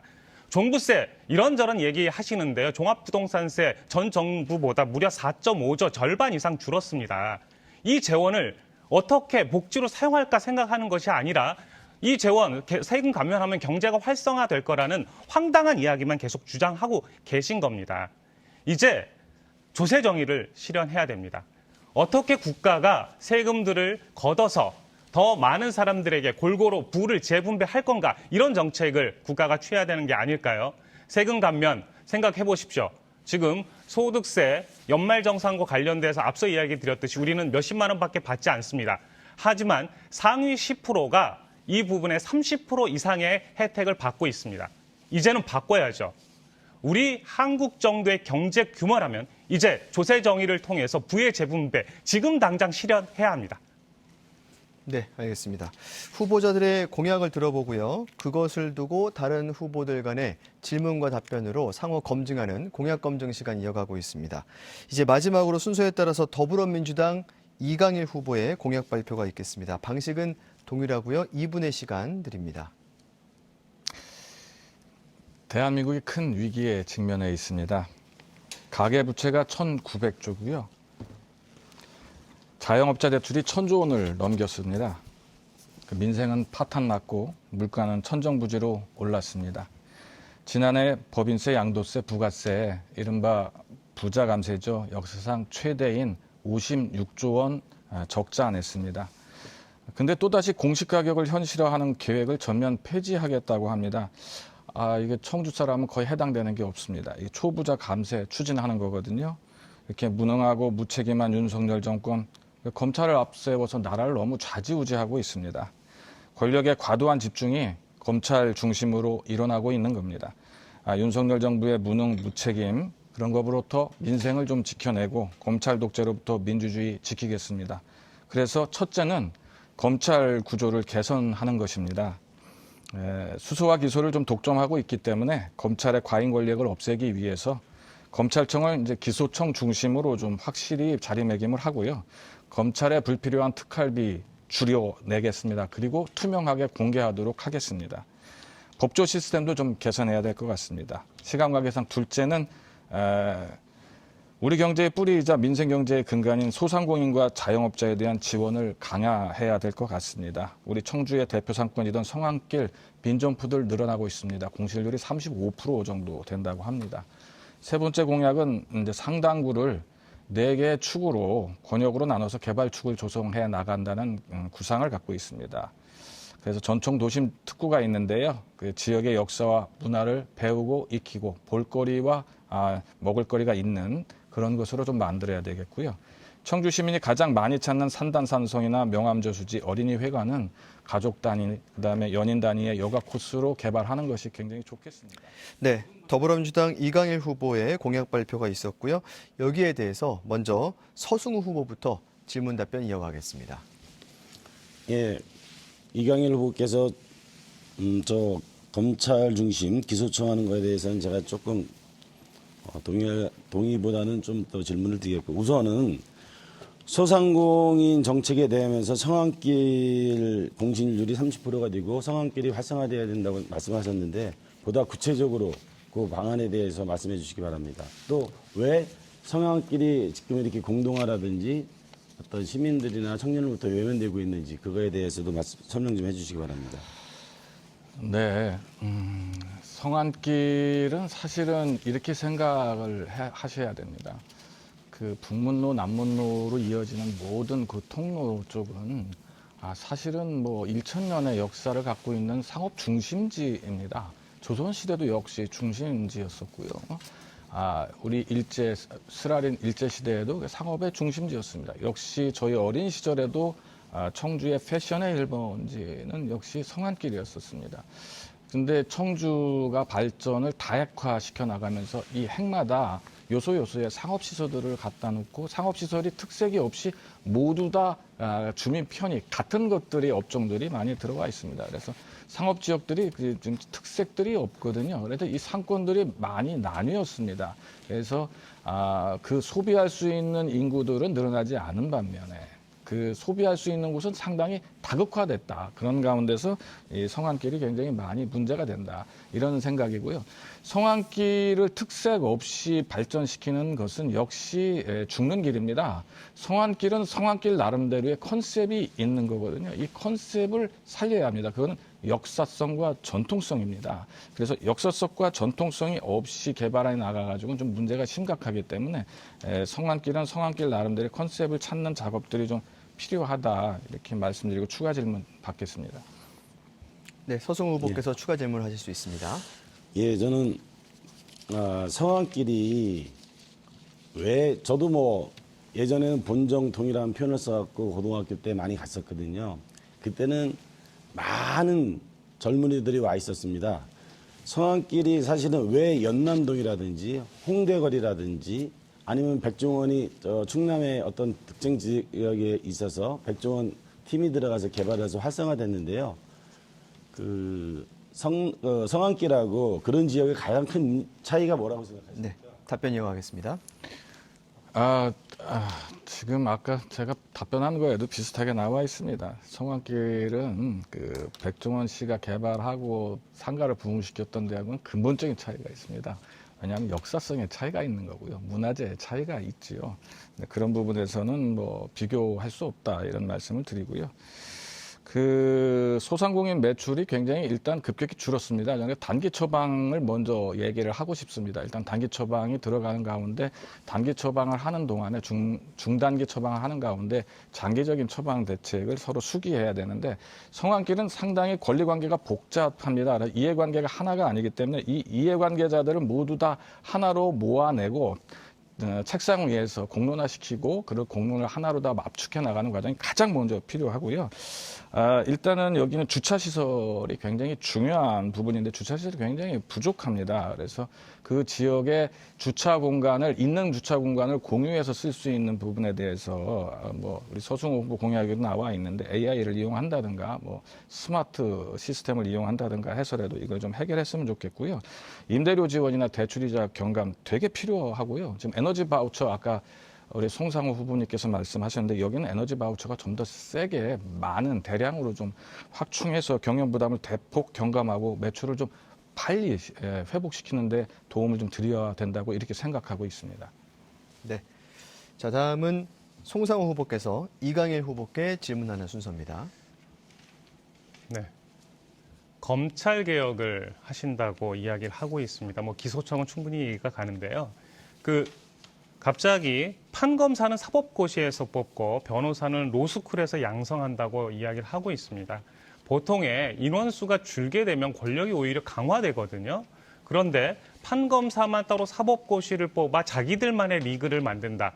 결국은 또다시 검찰과 판사의 권력을 강화시키는 게 아닌가 이런 생각이 있는데요. 답변 부탁드리겠습니다.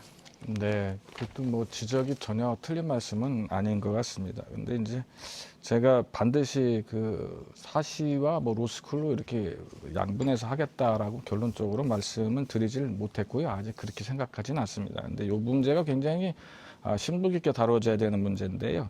이 판사와 검사는 사실은 국가 공무원을 뽑는 거거든요. 그래서 국가의 공무원을 뽑는 시스템이 이 우리 그 사법 체제 이외의 다른 체제는 이런 혼재된 시스템이 없습니다. 그래서 저는 이 판사와 검사는 공직에 충실할 수 있게 공무원으로서의 신분 보장과 함께 공무원으로서 근무하게 좀 해야 되는 부분이 있다, 이런 부분이고요.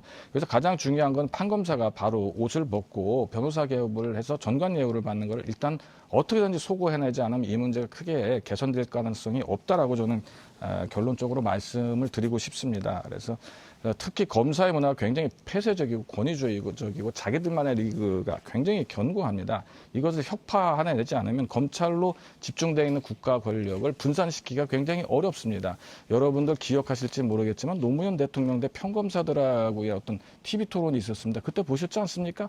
이 검사 문화가 얼마나 강하냐 하면 평검사도 대통령을 두려워하지 않고 대통령한테 막말을 할 정도로 이렇게 강성합니다. 이러한 권력 구조를 혁파하지 않으면 앞으로도 계속 독재적 권한을 행사할 가능성이 굉장히 높다. 이렇게 말씀드리고 싶습니다. 추가 질문하십시오. 네, 사실 우리 검찰에게 권력을 밀어준 것은 민주당 아니었습니까? 지난 정부에 행정부를 가지고 있었음에도 통제 못했죠. 우리 윤석열 검사한테 특수부 2배 배치했던 게 바로 문재인 정권이었습니다. 따라서 검찰개혁의 핵심 문제는 이 정치인들이 이 검찰에 휘둘리지 않는 깨끗한 정치, 똑바른 정치 해야 된다고 생각하는데 이 정책 다시 한번 재고해 주실 생각 없는지 한번 추가 질의드리겠습니다. 글쎄요, 저희도 집권을 하다 보니까 비판받을 일이 왜 없었겠습니까? 조금 저도 지난 저희 정부에서 좀 강하게 개혁 입법들을 완성해내고 서민 정책과 노동 정책에 대해서 강한 개혁적 입법들을 완수했으면 하는 그런 바람이 있었습니다. 지금 굉장히 아쉽습니다. 아까 송상호 후보께서도 또 지적을 하셨는데 저희 당이 먼저 심판받았지 않습니까? 일단 정권을 뺏겼고요. 그래서 이런 아픈 시간을 보내고 있습니다. 또 그리고 당내 현역들이 50% 정도가 물갈이 당했습니다. 이게 저희 당으로 봤을 때는 어마어마한 시련입니다. 벌써 저희 당은 그렇게 못했던 부분에 대해서 이미 자성하고 그리고 심판을 겸허히 받아들여서 새 인물로 공천을 이루어서 이번 총선에서 윤석열 정부 심판에 앞장서고 있습니다. 검찰 구조 개선은 분명히 제가 소신을 좀 갖고 있는 부분이기 때문에 다소의 어떤 협상이나 협의를 통해서 조정은 가능하겠지만 군사 정권 때부터 갖고 있었던 어떤 계엄사령부나 기무사에서 갖고 있던 어떤 힘들까지 안기부가 갖고 있던 내부의 정치적인 힘까지 모두 다 검찰로 이관됐다고 보는 것이 타당하거든요. 그러면 그들이 갖고 있던 거의 모든 권력들이 검찰로 거의 규혈되어 있는 겁니다. 이런 하나의 단체가 하나의 기관이 이렇게 무소불위의 권력을 가진 게 대한민국 역사상 전 최초라고 보여지고 있습니다. 그래서 반드시 검찰의 권력은 견제받아야 한다. 이렇게 단언코 말씀드립니다. 알겠습니다. 자, 후보들께서 모두 공약을 발표해 주셨고 후보자 간 상호 질문으로 검증하는 시간까지 끝이 났습니다. 청주시 상당구 선거방송 토론위원회가 주관하는 22대 국회의원 선거 청주 상당구 후보자 토론회 함께하고 계십니다. 이제 토론 후반부로 접어들고 있는데요.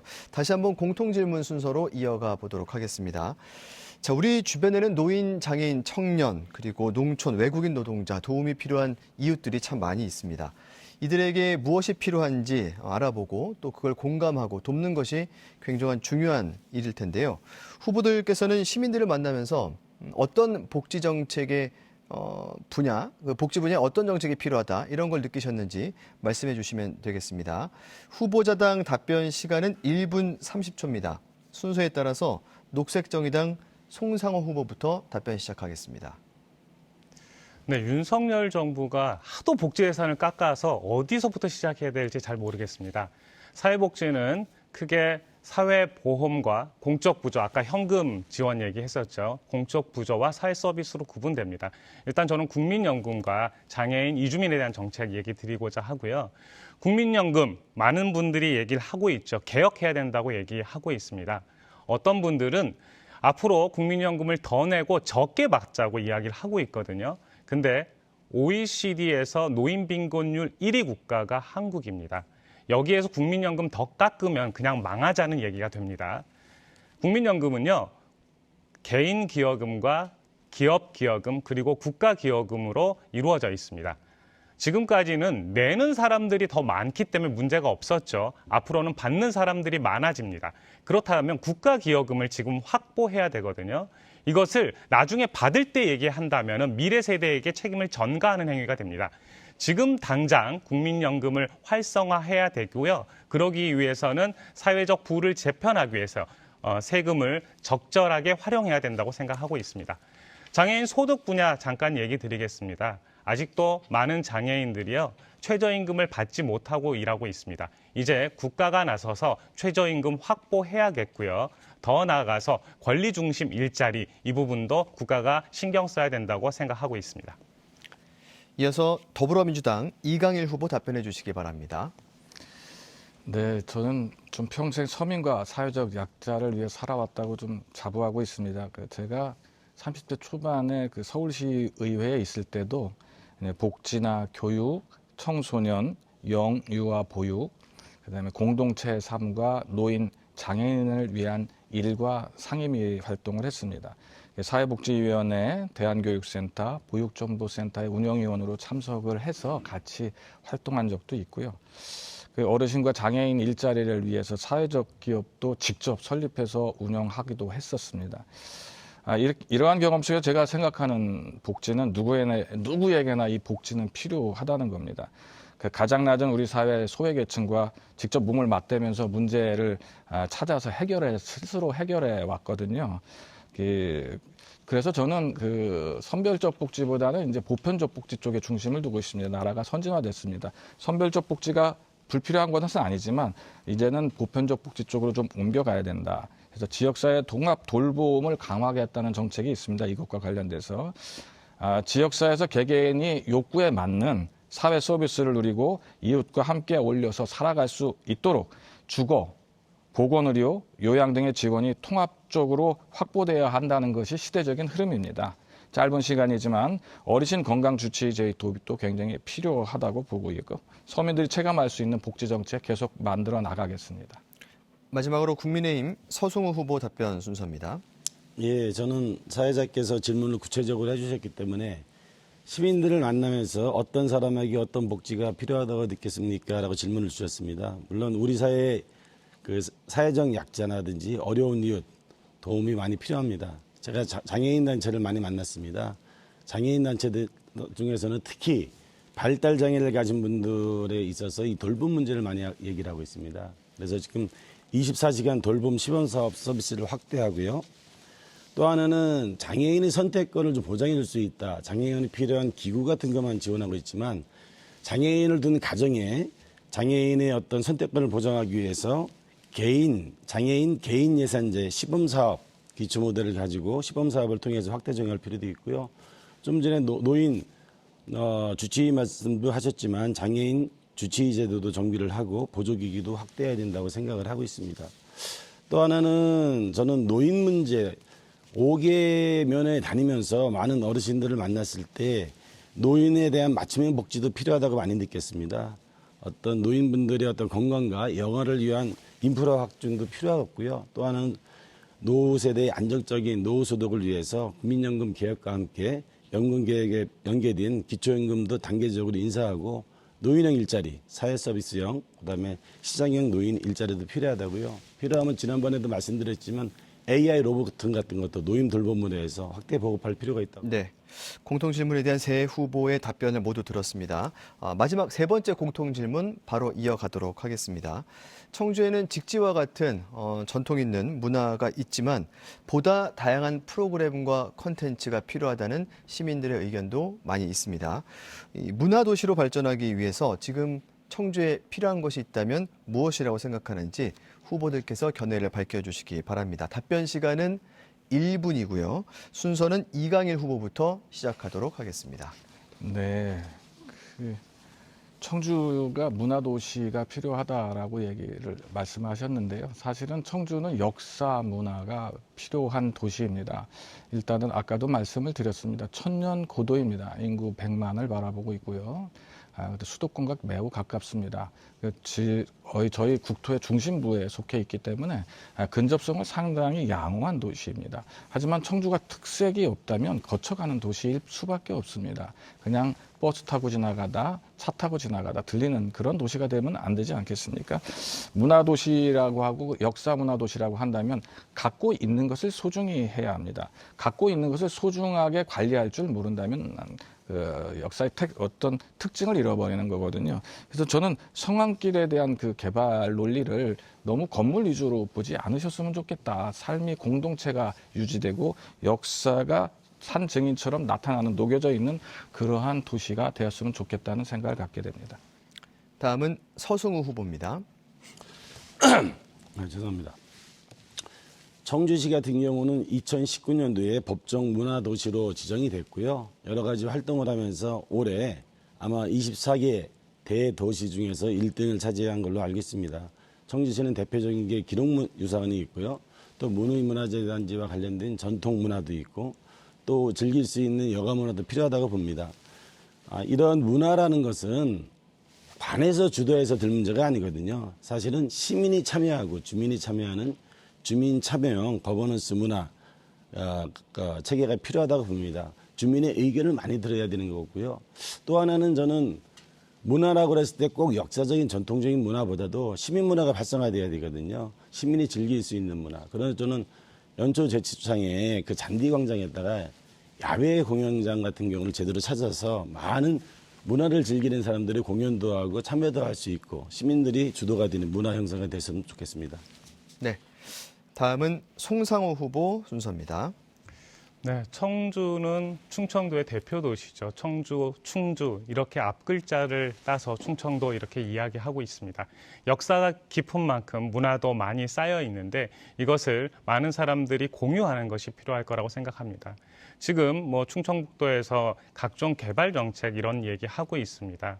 때로는 대청호도 개발해야 된다 이런 얘기하고 있죠. 그래서 관광 자원을 끌어들인다 이야기하고 있지만 지금 중요한 것은 외부 사람들이 관광할 수 있게 만드는 것이 아니라 우리의 삶을 지킬 수 있는 이러한 우리가 여가를 지킬 수 있는 이런 흐름들을 만들어내는 거라고 저는 생각하고 있습니다. 성황길 앞서 얘기해 주셨는데요. 단순하게 활성화한다라는 것이 경제적 문제로만은 이제 아니겠죠. 그린 리모델링을 통해서 도시를 재생하는 방식, 그리고 주민센터를 중심으로 해서 항상 사람들이 서로 돌볼 수 있는 이런 문화를 만들어내는 것, 이것이 21세기의 비전이 아닐까 이렇게 생각하고 있습니다. 네. 세 번째 공통 질문에 대한 후보들의 답변까지 모두 들어봤습니다. 이제 토론을 마무리할 시간이 벌써 다 됐습니다. 앞서 말씀하신 내용 중에 혹시 미진했던 게 있다면 추가로 발언하실 수 있고 또 그리고 유권자들께 지지를 호소할 수 있는 그런 마지막 시간 드리겠습니다. 마무리 발언 순서인데요. 개인당 시간은 2분씩 드립니다. 순서에 따라서 국민의힘 서승우 후보부터 마무리 발언 시작해 주시죠. 존경하는 청주시민 여러분, 상당주민 여러분, 지금까지 토론을 잘 시청하셨을 것입니다. 모두들 지역 발전을 얘기해왔고 그 지역 발전을 시키는 방법, 정책, 제도가 조금씩 다릅니다. 그러나 지역 발전은 단순히 고향에 대한 사랑이나 의욕, 이상적인 목표만 갖고 되지는 않습니다. 고역 발전을 시키기 위해서는 그 분야에 대한 전문성과 행정 능력이 필요하다고 봅니다. 이번 4월 10일 총선은 제가 모두만에서 말씀드린 것처럼 상당구의 새로운 10년, 20년을 설계하는 선거입니다. 저 서승우가 30년간의 행정 경험을 바탕으로 또 충청북도 청주시 중앙부처 대통령실과 관계된 단단한 인맥을 가지고 청주 상당구를 획기적으로 변환시키고 청주 상당구의 현안들을 해결해 나가겠습니다. 조만간 주민 여러분들께는 선거 공모물이 도착할 겁니다. 후보들이 공약을 공모물을 놓고 보고 서로 비교해 주십시오. 말뿐이 아닌 실천할 수 있는 후보가 누구인지, 제대로 일할 수 있는 사람이 누구인지 제대로 봐주십시오. 저 서승우 자신 있습니다. 그리고 말보다는 실천하고 노력하고 봉사하는 후보자가 되겠습니다. 지금 상당에서 서승우가 시작하겠습니다. 감사합니다. 네, 다음은 순서에 따라서 송상호 후보 마무리 발언 이어갑니다. 청주 시민 여러분, 정권을 심판해야 합니다. 하지만 제대로 해야 됩니다. 이번 총선은요, 기후 총선이자 기후 악당인 윤석열 정부를 끌어내리는 총선입니다. 제가 윤석열과 한동훈 국회에서 들어가서 끌어내리겠습니다. 민주당은 거대 야당이지만 하고 있는 것이 없습니다. 앞서 계속 사과는 하고 있지만 그런 변화, 이제 시대적 변화를 넘어서야 합니다. 윤석열, 한동훈 두 사람이 국정을 농단하고 국민을 무시하고 있습니다. 이제 두 명이 한국을 좌지우지하고 있습니다. 하지만 민주당의 후보, 어떤 사람도 나서서 이를 제대로 지적하지 못하고 있습니다. 좋은 게 아닙니다. 무능한 정부는 끌어내려야 합니다. 윤석열 정부가 시대에 역행하는 핵발전소 만들고 있습니다.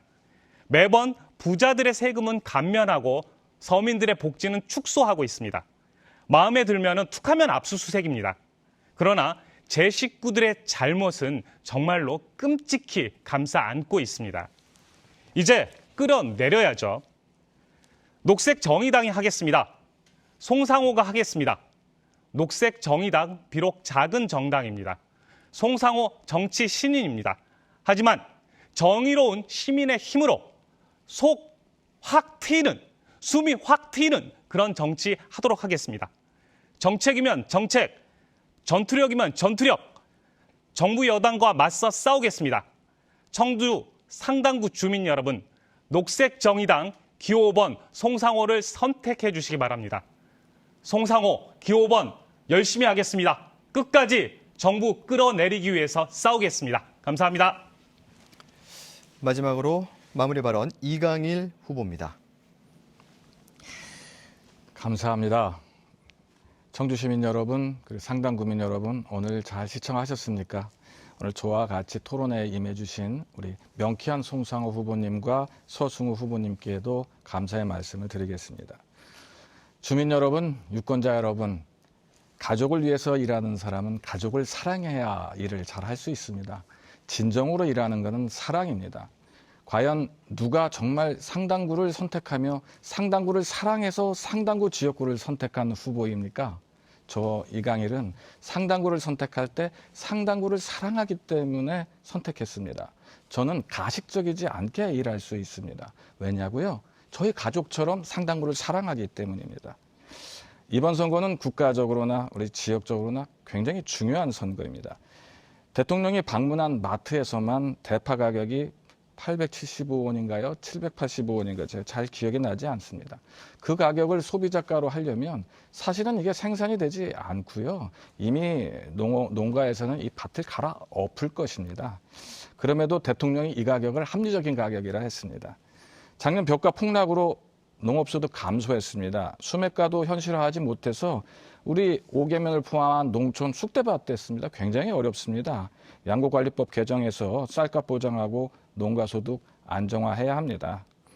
윤석열 정부 부자 감세로 지방교부금 18조 6천억 감소했습니다. 근데 이번엔 또 지하철 하는데 또 예산을 따오겠다고 하네요. 좀 앞뒤가 전혀 맞지 않습니다. 물가 폭탄, 민생 폭탄, 민주주의 후퇴, 이제 여기서 스톱 시켜야 합니다. 서민 경제 회복하고 국가 경쟁력도 다시 회복시켜야 합니다. 그러기 위해서 지금 청주 상당에 필요한 사람이 저 이강일이 아닐까 합니다. 여러분의 한 표는 대통령의 한 표와 똑같습니다. 꼭 투표하시고 이강일 선택 부탁드리겠습니다. 감사합니다. 네, 후보자 세 분의 마무리 발언까지 해서 오늘 토론의 모든 순서는 끝이 났습니다. 청주시 상당구 선거방송 토론위원회가 주관하는 22대 국회의원 선거 청주 상당구 선거구 후보자 토론회, 여러분들 어떻게 보셨습니까? 이 선거에서 투표 또 한 표의 가치는 그 누구보다 아마 유권자 여러분들께서 더 잘 알고 계시리라 생각이 됩니다. 다음 달 4월 10일 투표일에 꼭 투표하시고요. 모쪼록 오늘 토론이 여러분의 현명한 판단과 선택에 도움이 되기를 바랍니다. 혹시라도 4월 10일에 투표를 할 수 없는 분들께서는 4월 5일과 6일에 사전 투표가 가능하니까요. 이 사전 투표 날도 꼭 참고하시기 바랍니다. 오늘 토론회는 중앙선거방송토론위원회 홈페이지에서도 다시 보실 수가 있습니다. 이것으로 오늘 후보자 토론회 모두 마칩니다. 시청해주신 여러분 고맙습니다.